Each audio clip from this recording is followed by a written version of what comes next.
Triglyceride का सामान्य स्तर 150 mg DL से कम होना चाहिए।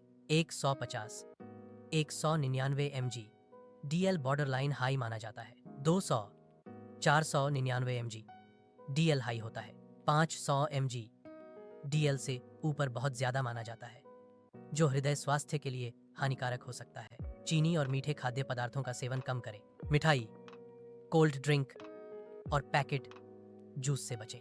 रिफाइंड कार्ब्स जैसे मैदा, सफेद ब्रेड और बिस्किट से बचें।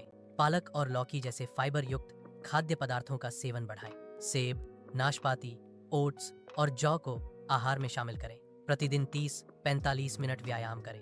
व्यायाम में पैदल चलना, योग, साइकिल चलाना या तैराकी शामिल हो सकते हैं। हफ्ते में कम से कम 5 दिन सक्रिय रहें। नियमित शारीरिक गतिविधि ट्राइग्लिसराइड के स्तर को कम करने में मदद करती है। यह हृदय स्वास्थ्य को बेहतर बनाने में भी सहायक है। शरीर के वजन का 5-10% कम करने से ट्राइग्लिसराइड का स्तर कम हो सकता है।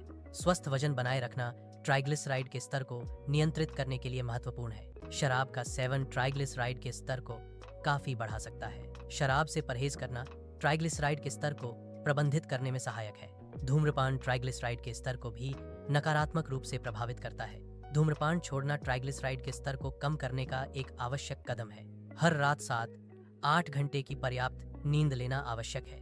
पर्याप्त नींद ट्राइग्लिसराइड के स्तर को नियंत्रित करने में मदद करती है। तनाव को कम करने के लिए योग का अभ्यास करें। प्राणायाम तनाव प्रबंधन में सहायक है। नियमित ध्यान से तनाव कम होता है। तनाव प्रबंधन ट्राइग्लिसराइड के स्तर को नियंत्रित करने में महत्वपूर्ण है। डॉक्टर से सलाह लेकर अलसी पाउडर का सेवन करें। रोजाना 1 चम्मच लहसुन का सेवन करें। यह ट्राइग्लिसराइड्स को कम करने में मदद करता है। मेथी दाना को भिगोकर खाएं, यह भी फायदेमंद होता है। यदि ट्राइग्लिसराइड का स्तर 200 mg DL से अधिक है तो डॉक्टर से सलाह लें। डायबिटीज, बीपी या हृदय की समस्या होने पर डॉक्टर की सलाह लेना जरूरी है।